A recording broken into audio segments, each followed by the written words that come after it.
Well, good evening. Good afternoon.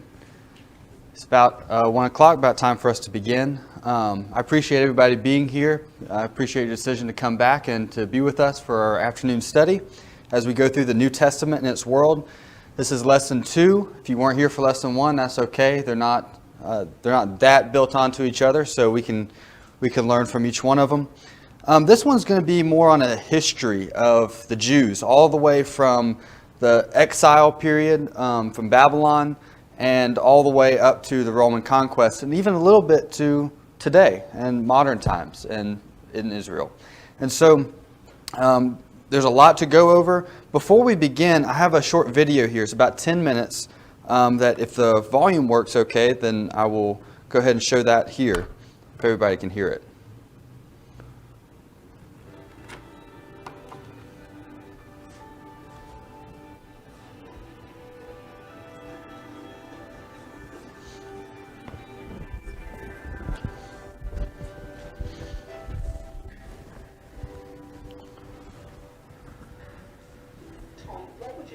One of the 3 biggest events that shaped the world of Jesus and the apostles?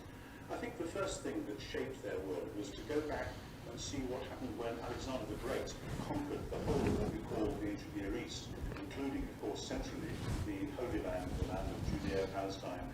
And as a result of his conquests, the whole of that enormous, vast area not only learned to speak Greek, but they were infected by Greek culture, and they started to think in quite different ways. Alexander and his successors kind of forced that on the whole of the area down as far as south as Egypt and as far east as almost India. And then after that, there was a great Syrian king called Antiochus Epiphanes at the start of the 2nd century BC, and he came to extend his empire southwards. He marched down and took Jerusalem and desecrated the temple and made it impossible for loyal Jews to worship there. And so there was then a 3-year revolutionary movement led by the Maccabean family, and they, in those 3 years, defeated Antiochus Epiphanes. They cleansed the temple, and that was enough, actually, to establish him and his family as putative royal house for the next 100+ years. And so we can see already events which are shaping the consciousness of Jewish people at the time of Jesus, because they were all thinking, that's what we want to happen. Only this time we want it really to last, really to work. And so when the Romans came in, which was in the middle of the 1st century BC, when Pompey took Jerusalem in 63 BC, and then after that, when Octavian, who became Augustus, became the first Roman emperor, then Judea became part of the Roman Empire and was taxed and was ruled and so on. And there were long memories of these wave upon wave of imperial, ambitious, pagan overtaking of the local Judean culture.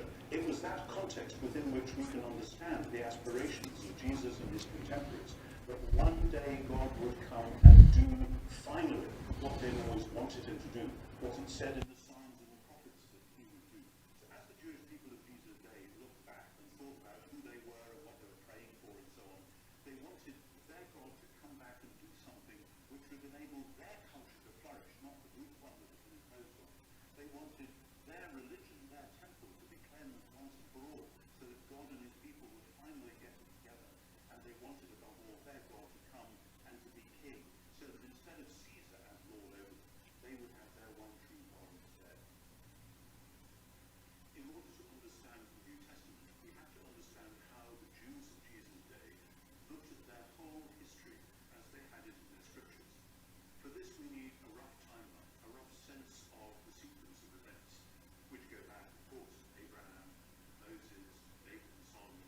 Then, in a sense, our story really starts when Assyria took the northern kingdom, the kingdom of Israel, the northern tribes, in 722 BC, leaving just Judah and Benjamin with some residual Levites ministering in the temple and so on.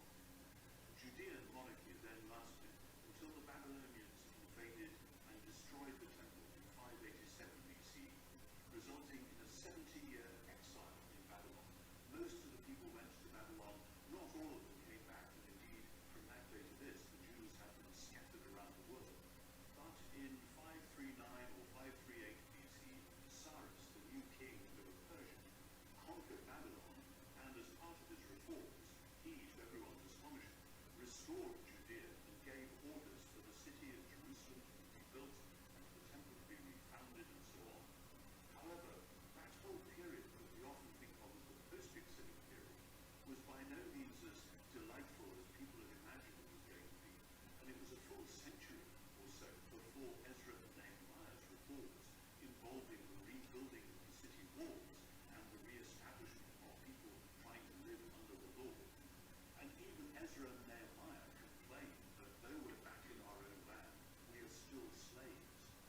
so it continued. They were under Persian rule, and then after Alexander the Great, great Macedonian monarch in the 330s, conquered the whole of the Middle East, including conquering Palestine in 332. The Jews in Palestine were living then under Greek rule. After Alexander's death, his kingdom was divided, and different monarchies sprang up, leading particularly to the Egyptian predominance from 320 to roughly 200 BC, and then the dominance of Syria from 200 to the middle of the 2nd century BC. One of the most defining and important events in Jewish history then took place when Antiochus Epiphanes, the Syrian megalomaniac king, decided he was going to stamp his authority on these recalcitrant Jews by taking Jerusalem in 167, desecrating the temple, precipitating a crisis when Judas Maccabeus and his family planned a rebellion which eventually, astonishingly, was successful in 164 with the cleansing of the temple, thus establishing the Maccabean house who became the Hasmonean dynasty as a royal house for the next century or so. Until then, the Romans came on the scene with famously the invasion of Pompey in Jerusalem in 63, when Pompey marched into the temple and came out declaring that they didn't have a god there. He was expecting to find an idol, image of the god. So he wondered if maybe the Jews were atheists. And so the Jews lived under Roman rule for the succeeding years. The most important event in the following period being the assassination of Julius Caesar in 44 BC, resulting in the civil wars of the Roman world and the rise of Augustus, Julius Caesar's adopted successor, who then became emperor effectively in 27 BC, ruling the whole Roman world until 14 AD. In the middle of all that, Herod the Great, who had been simply a local warlord in the Middle East, was recognized by the Romans as the most effective warlord around, and so they gave him the title of King of the Jews. And he, of course, was ruling in Judea and quite a bit of Galilee at the time when Jesus himself was born, which was roughly 4 BC, which was roughly when Herod finally died. Jesus then lived through until more or less 30 AD. The exact date of the crucifixion is debated, by which time Tiberius, Augustus's heir and successor, had become emperor. He ruled from 14 to 37 AD.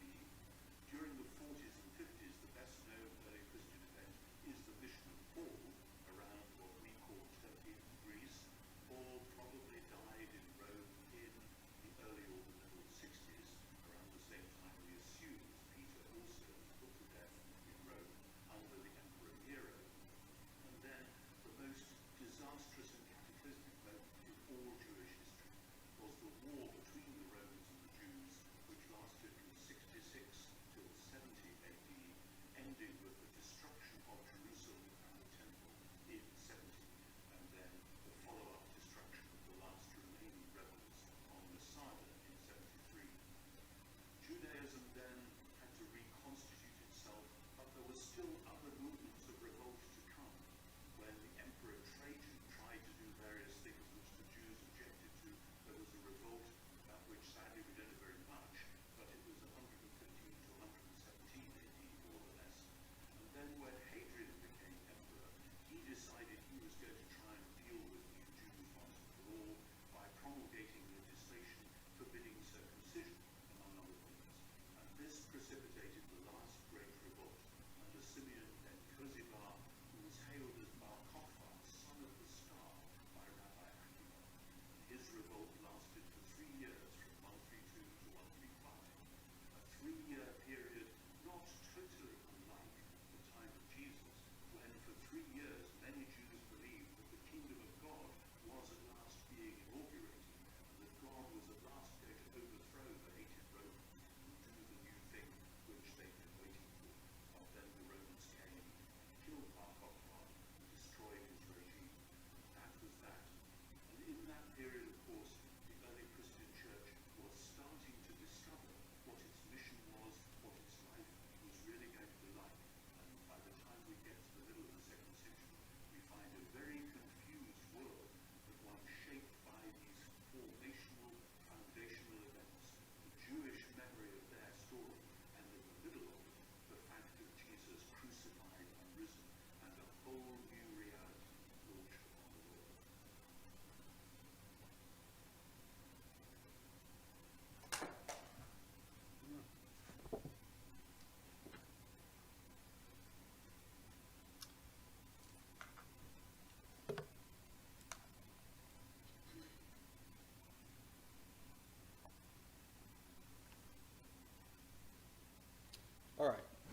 So that was a nice, quiet lecture to put you to sleep. Let's see here.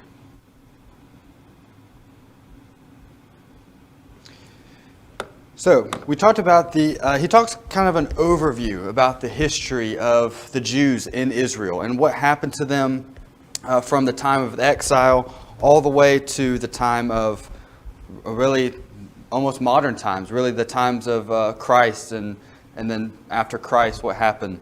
I want us to kind of go over that a little bit more in depth. And to start, we need to talk about the Babylonian exile. And so as we have here, we have the United Kingdom on one map, and that's all the different tribes split up in the time of Joshua. The United Kingdom was the most glorious time in Israel. We had the reign of Saul, of King David, of King Solomon. Maybe the most glorious reign was that of Solomon when he built the temple. And it really felt at that time that God dwelt in Israel. God was with the people there. He was at the temple. He dwelled at the temple. And his presence was seen and the dedication of the temple. It was a very glorious time for Israel. As we know, after Solomon, the kingdom was split. The northern kingdom of Israel was taken by Jeroboam, not a good person. And then the southern kingdom of Judah was taken by Rehoboam, which was, he had his moments, right? And then after that, we see the same kind of theme keep playing out. The northern kingdom of Israel really didn't have very many good kings. Actually, they didn't have any. But the southern kingdom, God abided with them a little bit longer. As he said, the northern tribes of Israel were taken into captivity by Assyria. And then the southern tribes of Judah, much later, while they were taken into captivity by Babylon. The Jewish history post-exile is tragic and is filled with much tension. Babylon destroyed the temple and took the Jews captive in 587 BC. So this is kind of the outline. This picture here shows us the outline of the Babylonian Empire. It was huge, especially for its time back then. It took over a lot of landmass. I mean, all the way down, you can see into Egypt, southern Egypt, all the way down to the Saudi Arabia. That's the Arabian Desert. The only reason they didn't go further south is because there was nothing there, right? They went all the way to Iran, modern-day Iran, and to Turkey, a lot of the Greek states up in the north. So this was a wide-ranging empire that they took over. Babylon was not a good place to be taken captive by. Luckily for Israel, it didn't last very long because Persia stepped in not too long after by King Cyrus, who defeated Babylon and acquired the region of Palestine in so doing. That was about 539 BC when he did that. The captivity and the destruction of the temple in the Babylonian period, that took a toll on Israel. I mean, you have to think about the faith that really was relinquished there when their temple to God was destroyed by this pagan dictator who marches in and destroys what they have and takes them captive. We can look at passages like Isaiah chapter 35. If you have your Bibles, go ahead and turn to Isaiah chapter 35.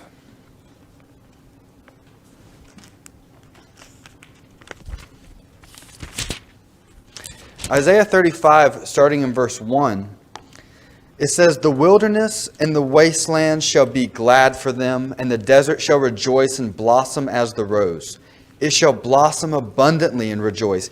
Even with joy and singing, the glory of Lebanon shall be given to it, the excellence of Carmel and Sharon. They shall see the glory of the Lord, the excellency of our God. Strengthen the weak hands and make firm the feeble knees. Say to those who are fearful-hearted, be strong, do not fear. Behold, your God will come with vengeance. With the recompense of God, he will come and save you." This is just one of many passages we find in Isaiah and Jeremiah where they speak of a future where a new king, a Davidic king who was righteous, would deliver them with a new exodus. There would be a new temple and a new covenant, a renewal of the covenant with God. And so you can see the hope that these people would have had during the Babylonian exile. Well, when Persia comes in and defeats Babylon. They acquire their land. They acquire their empire. And they rule Israel with a much gentler hand. They allowed Israel to return, to rebuild their temple. This is recorded in the books of Ezra, Nehemiah, and the prophetic books of Haggai, Zechariah, Malachi, and Daniel. Now, this was a win for the Jews altogether, but it still wasn't quite what it had been. There was still something that was missing. The promises, the full sweep of the prophetic promises, it wasn't clear that they had been fulfilled yet. There was no reuniting of the 12 tribes. There was no Davidic king. The temple was built in Ezra, but it really was a pale comparison to what it was in the days of Solomon. There was no divine manifestation of God's glory over the temple as there was in the book of Solomon, or in the story about Solomon. In Ezra chapter 3, you'll see probably the best example of this exact thing happening in Ezra chapter 3 and verse 12. It says, "But many of the priests and Levites and the heads of the fathers' houses, old men who had seen the first temple, wept with a loud voice when the foundation of the temple was laid before their eyes. Yet many shouted aloud for joy, so that the people could not discern the noise of the shout of joy from the noise of the weeping of the people. For the people shouted with a loud shout, and the sound was heard afar off."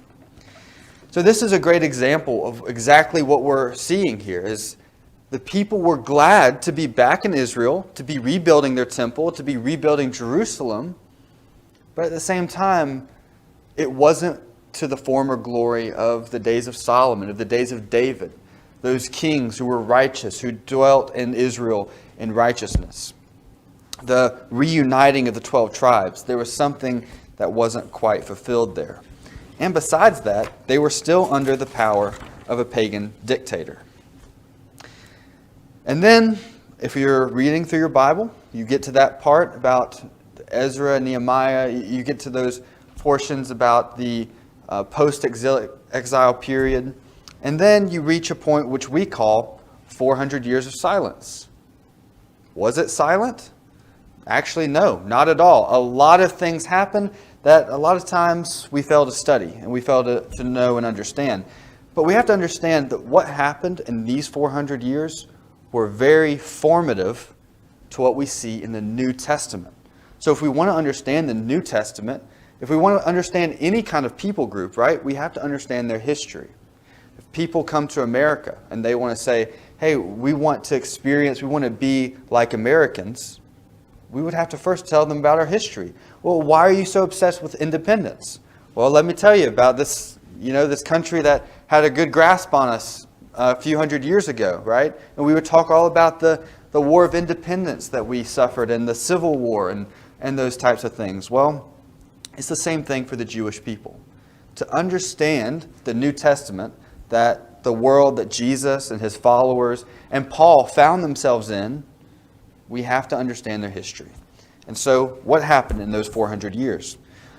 Well, most notably, Alexander the Great rides down from a small Greek city-state called Macedonia, which really wasn't anything to talk about, to write home about. Macedonia was often looked down upon by the other Greek states.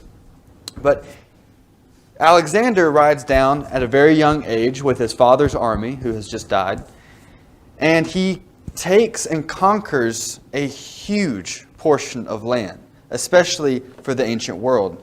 This is kind of a map of the places that Alexander conquered. You can see all the way up in the north, that's the little city-state of Macedonia.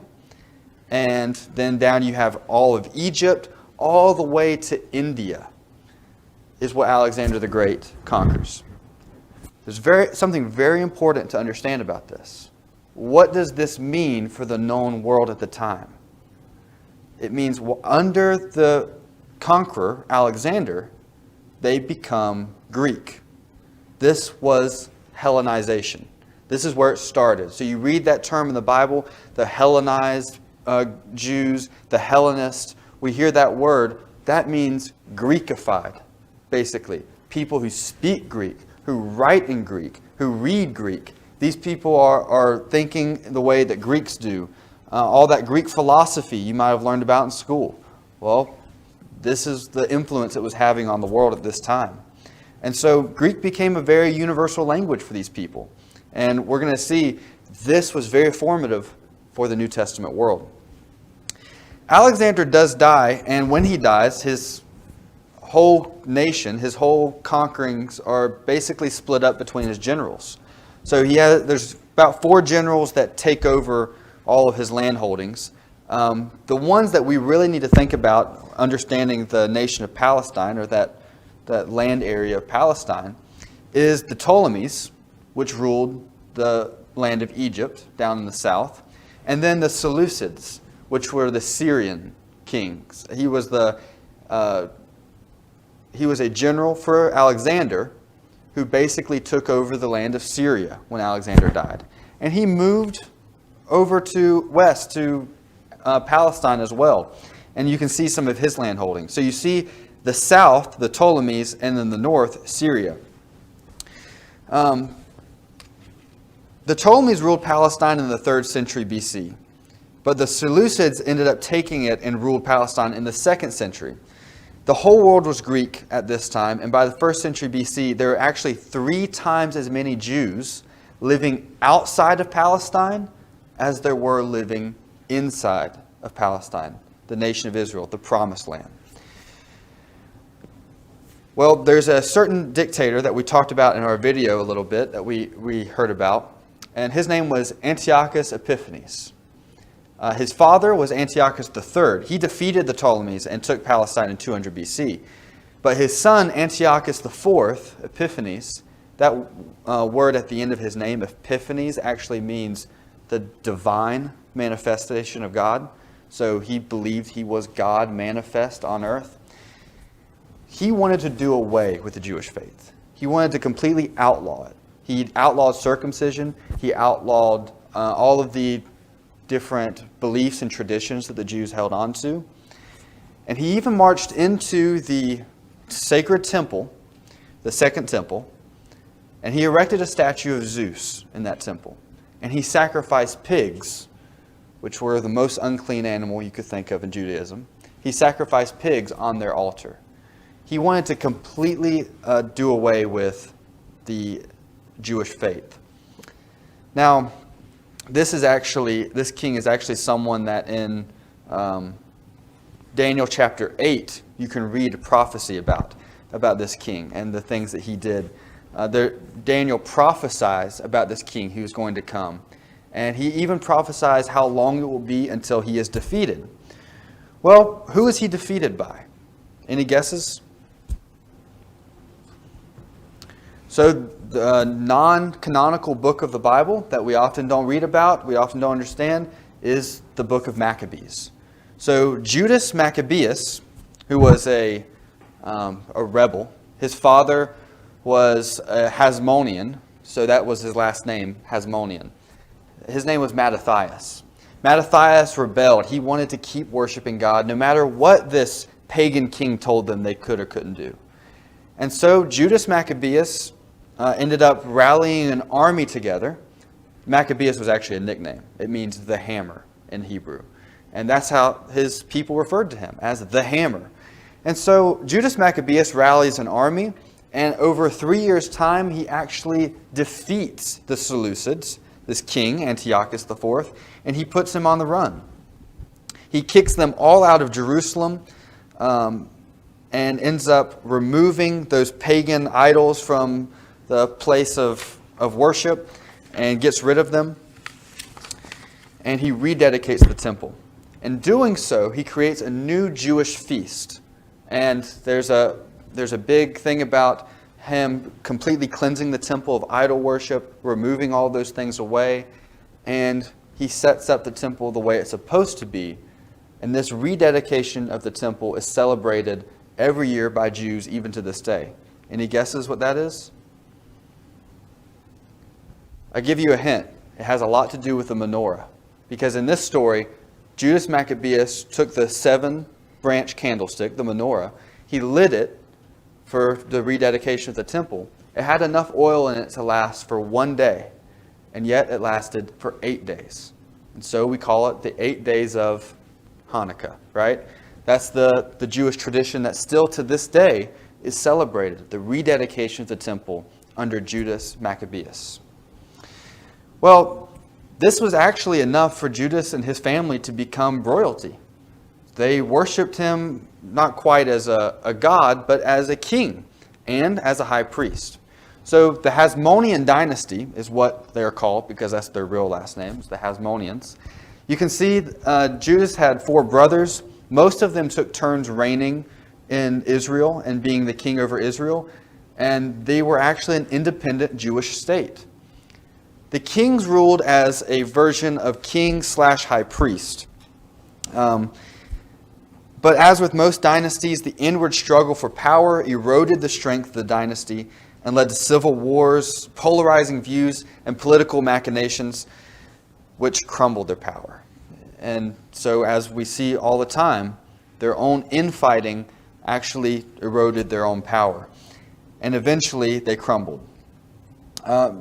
After the brothers took turns reigning, Simon's sons, especially John Hyrcanus, he's one of the most famous ones, him and his son, John Hyrcanus II, are the people through which the Pharisees actually kind of grabbed their grip up into power. So during the time of John Hyrcanus, when he dies, his wife becomes the ruler of Israel.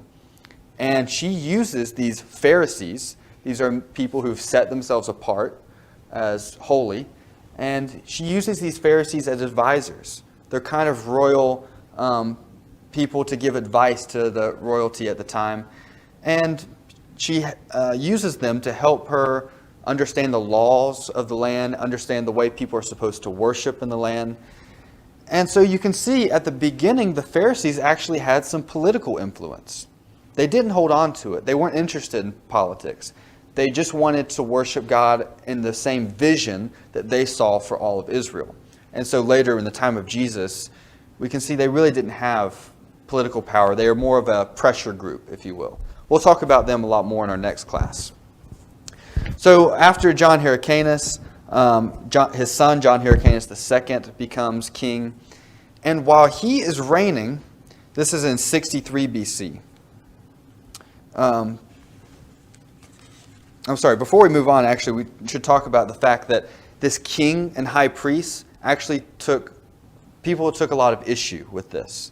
There were some people who saw this as not right. You shouldn't have a king and high priest. Throughout the Old Testament, those two offices were separated. While the independent Jewish state brought great hope, the Hasmonean dynasty posed the same problem as the return from exile. It still seemed that there must be another vindication yet to come. The great prophecies had not yet been fulfilled. Was a Maccabean king and high priest really what God wanted? Some left and worshiped their own way. Some stuck it out under the Hasmonean dynasty, and they grumbled about it. These realities divided the Jews living in Palestine, and it proved difficult for them to live and maintain their culture, heritage, and national allegiance. This many-sided response is the reason for the pluriform and divided culture that we see in the New Testament, when we see all these different kinds of religions that branch out of Judaism. Now, we ask the question, is this Hasmonean dynasty, where you have a king who is also a high priest, is this really what God wanted for his people? What's your answer to that question?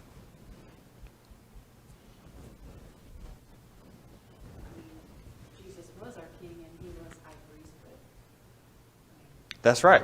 These weren't the chosen ones. Exactly. That's right. The Maccabees weren't Jesus. So let's go to Luke chapter 2. Can I get a volunteer to read for me Luke chapter 2, verses 25 through 35? This is one of the accounts where Jesus is very young. He's being taken to the temple to perform the normal rites of Judaism. Luke chapter 2, starting in verse 25 through verse 35. Can someone read that for me? Behold, there was a man in Jerusalem whose name was Simeon. The same man was just and devout, waiting for the consolation of Israel. And the Holy Ghost was upon him. It was revealed in him by the Holy Ghost that he should not see death before he had seen the Lord's Christ. And he came by the Spirit into the temple, and when the parents brought in the child Jesus to do for him after the custom of the law, then took he him up in his arms, and blessed God, and said, Lord, now lettest thou thy servant depart in peace according to thy word. For mine eyes have seen thy salvation, which thou hast prepared before the face of all people, a light to lighten the Gentiles, and the glory of thy people Israel. And Joseph and his mother marveled at those things which were spoken of him. And Simeon blessed them, and said unto Mary his mother, Behold, this child is set for the fall and rising again of many in Israel, and for a sign which shall be spoken against. Yea, a sword shall pierce through thine own soul also, that the thoughts of many hearts may be revealed. All right, thank you. So we see that this just man, Simeon, who is waiting for the Messiah, I want you to understand that when we read the New Testament, this is something studying the history can really teach us. When we study the New Testament, a lot of the Jews, most of the Jews, if you will, are doing the exact same thing this guy Simeon is. Maybe not as righteously as Simeon is doing it, but they're awaiting the Messiah. They're waiting him in different ways, but they're all waiting for him. They're waiting for the Davidic king, the one who's going to hopefully crush the Roman pagans and kick them out of their land, and to erect an eternal kingdom in Jerusalem, in Israel. Now, as Christians today, it's very easy for us to understand exactly what that meant. But for the Jews, they were looking for something physical. They were looking for something that was going to physically save them from what was happening. Well, obviously, this didn't happen yet. In 63 BC, the Romans came in. Roman General Pompey Magnus led an army into Jerusalem. He was very powerful at the time, and he very easily waltzed right into Jerusalem and took over the city. It wasn't very hard for him, and as was mentioned in the video, the Hasmonean brothers were kind of in a feud at the time, and so they weren't really organized. And he walks into the temple, and he walks into the outer temple, and then into the inner part of the temple, the Holy of Holies. And he walks right in. He looks around. He's not impressed. He walks back out. Remember, this is probably by the time that Shishak has probably already taken the Ark of the Covenant out of the temple. It's probably been stolen a long time ago. And so the Roman general Pompey comes out, and he says, I guess they don't have a God. Now, this was also a blow to the people of Israel. They're taken over by Rome at this point. But this made the Jews wonder, how, if God defended them from the blasphemous Antiochus IV, was a pagan general able to waltz right into the holiest place in Judaism unscathed? How exactly did that happen? Well, Pompey ends up gifting the priestly rights to John Hyrcanus II. So, like I said, these brothers were in a feud, and Pompey decides, I'll help you out here. I'll set up the rule. And he gives John Hyrcanus II the rights to be priest. You're the high priest, whatever that means, right? He doesn't understand their religion.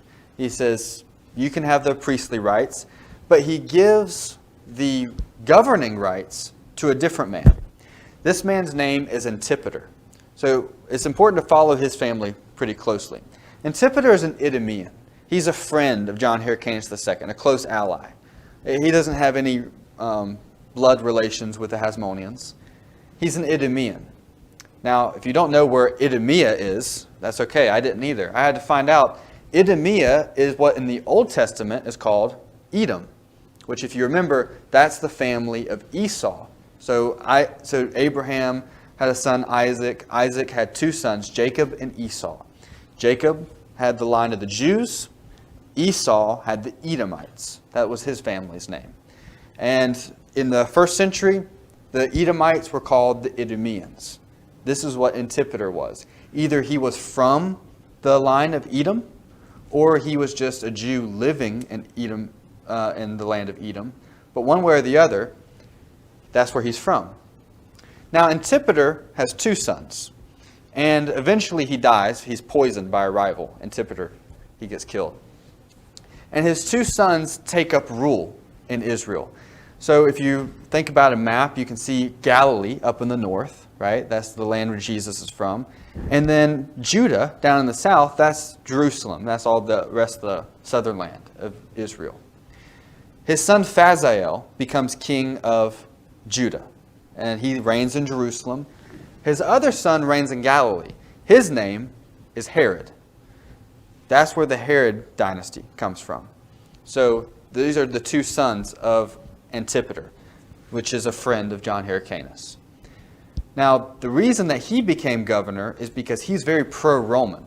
And the Romans thought, well, if we're going to have some foreigner sitting on a throne that we own, we want it to be someone who is pro-Roman. And so that's who they put in charge.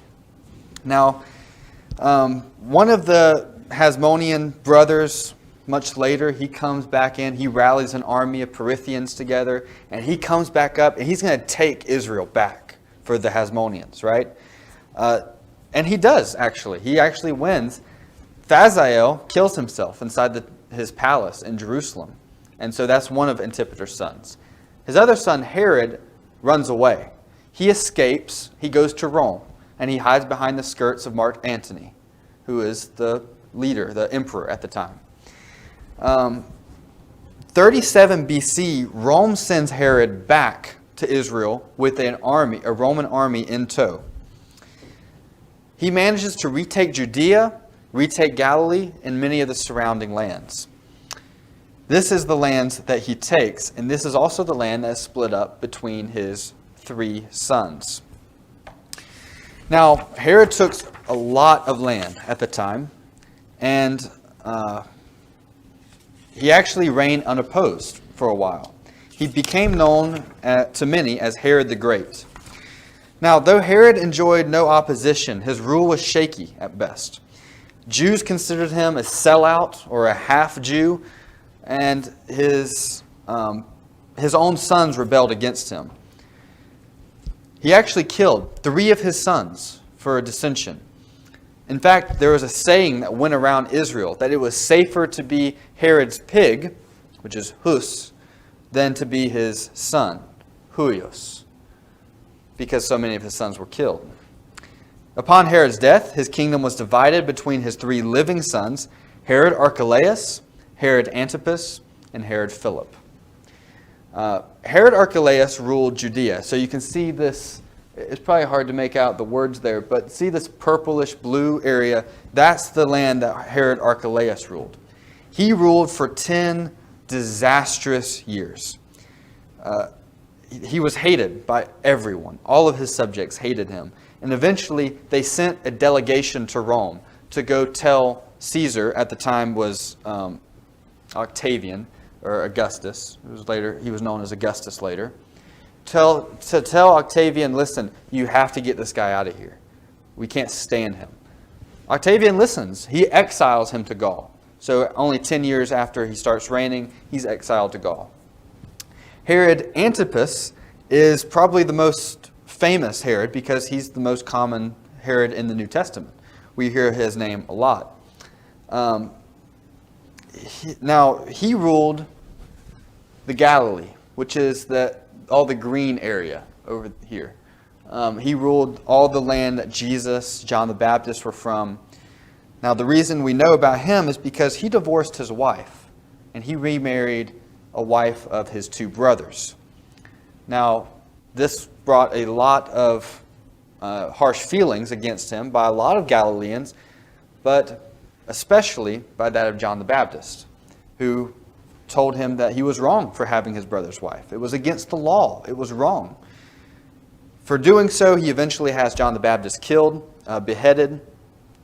Now, one thing that's good to know about Herod Antipas is that in 44 AD, so this is after Jesus' death, if you look down here, you see this land of Nabatea down at the bottom. The Nabateans, the king of Nabatea, gave his daughter to be married by Antipas. And that was his first wife, the one he divorced. Well, while after this happens, Herod Antipas gets exiled from his own land. And this Nabatean king still has some harsh feelings. And now that he's not backed by Caesar anymore, he marches up and kills Herod Antipas. So he does kind of get what he deserves in the end. The other Herod is Herod Philip. He's often called the Tetrarch. Herod Philip ruled northern Israel. All that yellow up at the top of the map, you see that's Herod Philip's territory. He ruled relatively peacefully. He rebuilt a city that was once known as Paneas, but he renamed it Caesarea Philippi. He was naming it after the Caesar and himself, Philip. And so that was he kind of kept to himself as pretty peaceful. Another one we should regard is Agrippa, Herod Agrippa I. He was the son of Aristobulus. He was the grandson of Herod the Great. So if we go over to our family tree here, we can see he was a grandson of Herod the Great. He was a terror to the church. He tortured the church, killing James, the son of Zebedee. He imprisoned Peter. Agrippa I history tells us that he fell ill while visiting Caesarea, and he died. Now, in the book of Acts, Luke tells us that he was portraying himself in some very flashy robes, and when the people cried out that he was a god and not a man, that he was struck dead by an angel, and he was eaten by worms. I think that we can all agree that's much more likely what really happened than he just fell ill.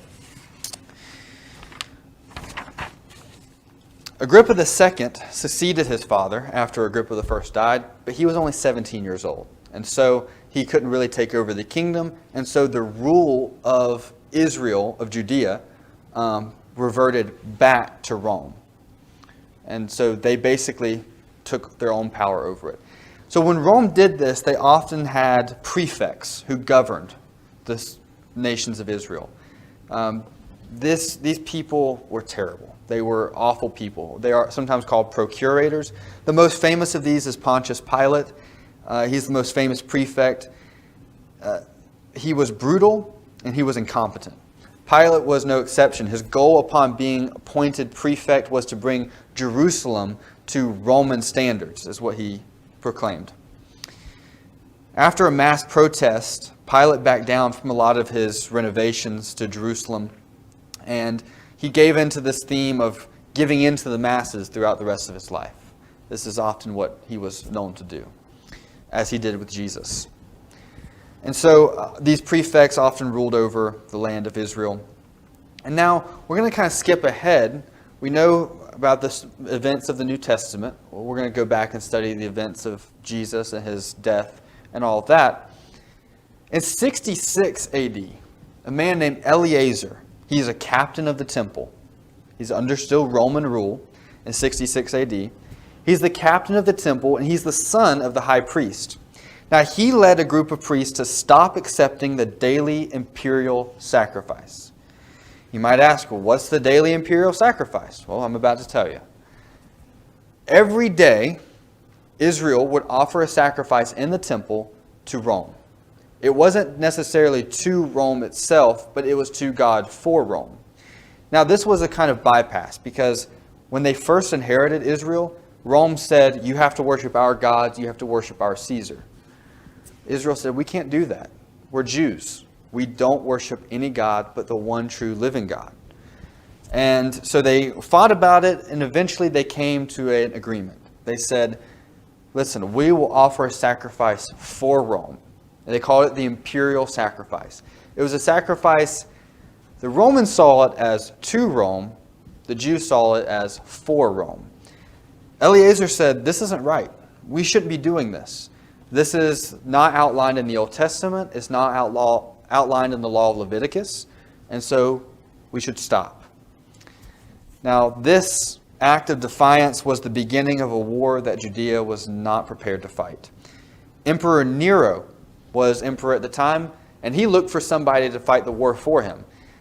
He found the perfect man for the job in Titus Flavius Vespasianus. I think that's how you say the name. He led a war against Rome that lasted a few years, against Israel, that lasted a few years, eventually taking siege of the city of Jerusalem. Now, 69 AD is an important time because 69 AD, Nero kills himself. He commits suicide, and they rush to find an emperor to replace him.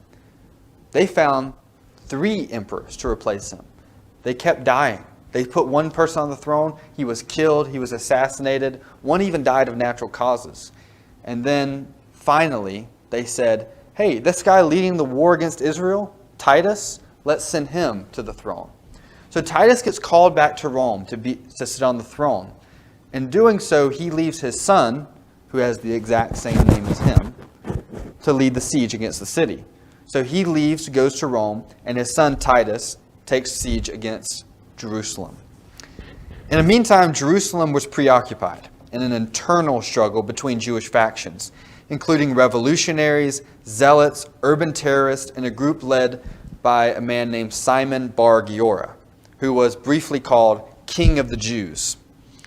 Nero killed himself in 69 AD, as we just said, and Titus was put in control of the siege of the city. Jerusalem was a shattered mess. The 3 factions were at odds with Simon Bar Giora controlling most of the city. So Simon and his followers, they controlled the city of Jerusalem. But inside the temple, or inside the actual inner temple, there was another faction that was inside, controlling the outside temple. And then the zealots, which we know about from the New Testament, the zealots were barricaded inside the temple. While this was happening, there was a siege of the city. Well, Titus was thinking about maybe just waiting them out. He was going to starve them out because they didn't have any food. But Titus quickly throws away that plan and decides instead he's just going to march in and take it. So very aggressively, Titus marches in, takes the city almost with little to no effort. And discarding his plan to starve out the people, instead launching an all-out assault, taking it by force, he closed in on the temple and eventually burned it to the ground. Most rebels were killed on the spot or captured and crucified. Titus carried the sacred artifacts of the temple with him to Rome, along with the king of the Jews, Simon Bar Giora. Simon Bar Giora was publicly executed in Rome. This was a very dark day for the people of Israel. This is what we commonly refer to as 70 AD. That's all we have to say. We know what happened, the conquest of Israel. You can learn more about that by reading Josephus and his Jewish war. Now, the Arch of Titus is something I want to spend a little bit of time on. The Arch of Titus was erected in 81 AD. It was this giant arch. We saw a picture of it actually in the last slide. This is the arch from far away. It's still sitting in Rome between the Forum and the Colosseum. We actually got a chance to see it when we were in Rome, and it was amazing how big it was.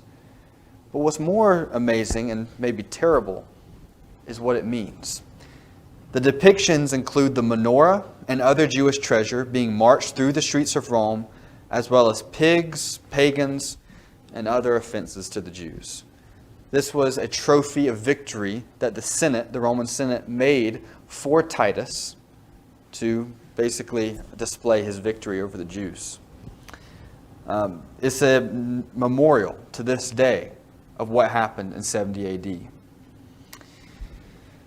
Now, before we move on, we should talk about something that's called the Council of Javanna myth.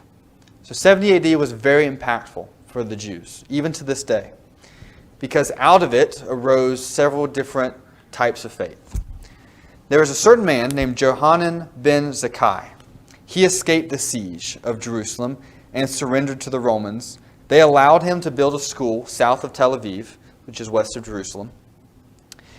The myth states that he modified an ancient prayer in his school that would ban any Christians from entering a Jewish synagogue. Well, the Christians didn't like it. So, in turn, Christians at that time put some vile sayings about the Jews in the mouth of Jesus, their Savior. This is the story.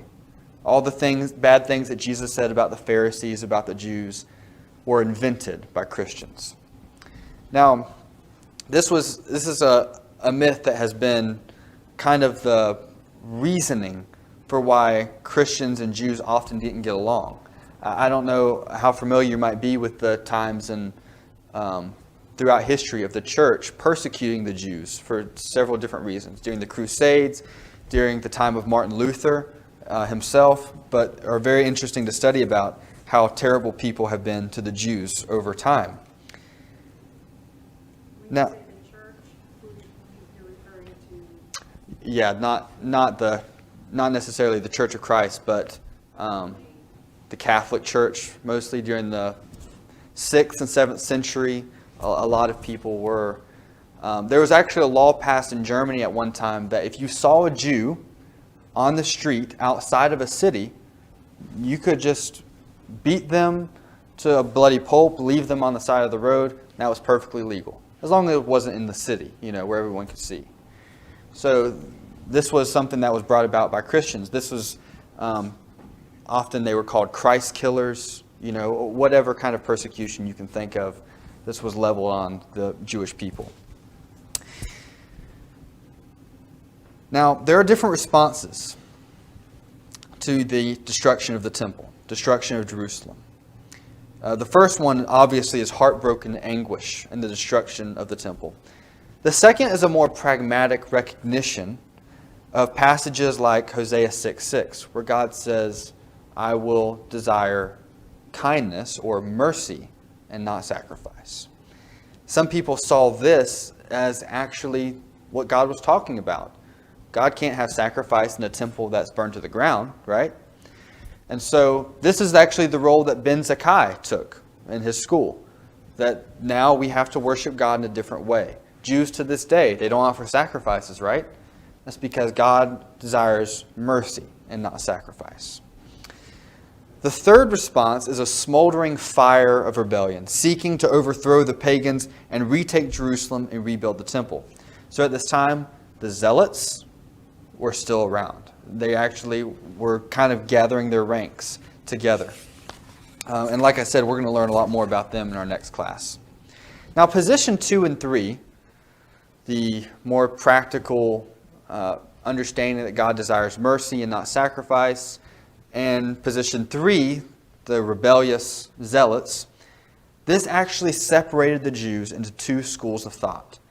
There's the more lenient understanding of the Torah and its laws, and then there's the more strict version of the Torah and understanding it for word exactly what it says.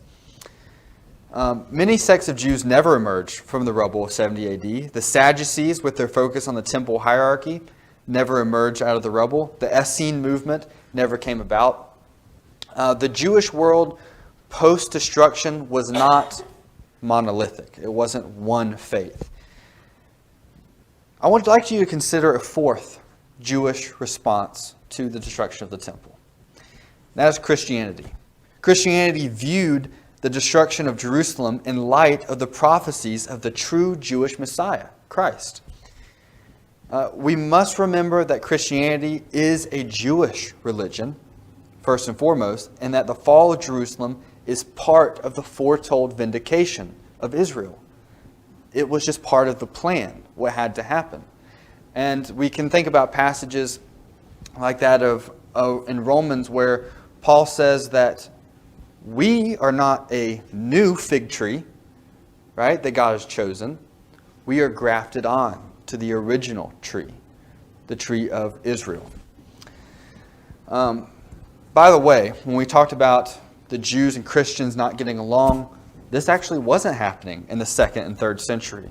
Ignatius, a famous writer in the 2nd century of Antioch, wrote in the 2nd century of Jews attending church services and Christians attending synagogue. This was happening all the time. Jews would come to church services, be with Christians.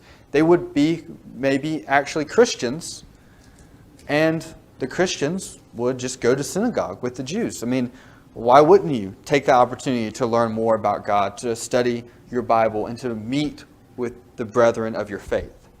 And so this was something that happened all the time. Now eventually, the Jewish rebels, the zealots we talked about, they were all crushed. Christians refused to fight for a Jewish king anymore. And they did actually take some persecution from the Jews for that, for never fighting for a Jewish king. Rome made Jerusalem a pagan city and strictly enforced a ban on any Jewish religion whatsoever. It wasn't until the 20th century that we, the people of the world, could think again of an independent, self-governed Jewish state. In 1948, the year my grandmother was born, Israel became once again an independent, self-governed Jewish state. Until then, it had been the time of the Maccabees before Israel was self-governed, before Israel was its own people. I don't mean to ever bring politics into a class like this, of course, but I think it is notable for us to think about all the things that the people of Israel have been through over time, the diaspora, all of the people spreading out, never being able to live in their homeland for so many years, for 2,000 years. And then what that 1948 agreement meant for the people of Israel, where they actually declared independence from Britain at the time, who occupied them, and became once again their own people. So that being said, that's all I have for today. Is there any questions or comments that we can talk about or ask this time? You may have said that the video that you had at first, who was the speaker and what faith was he? Oh, that's a good question. I should have mentioned that. So that's actually the writer of the book that we're going through, The New Testament's World. It's by a man named N.T. Wright. That was the British guy, the older guy.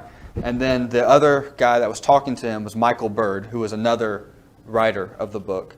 N.T. Wright is Anglican, which is not really a faith that is here in America. It's more in England. But they're both very gifted students of the Bible. So, yeah. The video initially said that Christ was born in BC. That makes no sense to me. So historically, that has been the BC has been recorded by different historians at the time, but we actually have records to say that maybe BC wasn't the actual year of Christ's birth. It's argued over in a lot of circles what year he was really born, because we do know the year that Herod died was 4 BC. But if we look in the New Testament, we remember that Herod was killing a lot of the babies at that time. And then when he dies, Jesus is, I think, 2 years old, right? When he comes back to Israel, and his son Archelaus is reigning. And so he's scared once again that Archelaus is reigning, so he goes up to Galilee. So all those different reigns, it kind of gives us a better picture of when exactly it was that Jesus was born. I think we have that 1 BC or 0 BC, however you want to look at that. I think that comes from Josephus, but I'd have to do some more study on that to understand. Another question. Yeah. We may get into it later on, but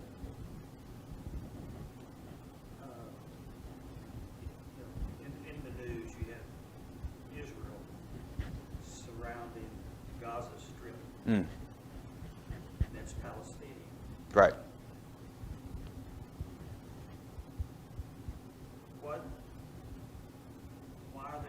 What's the politics in the fact that they're fighting each other? Because at one time they were of the same people, is that correct?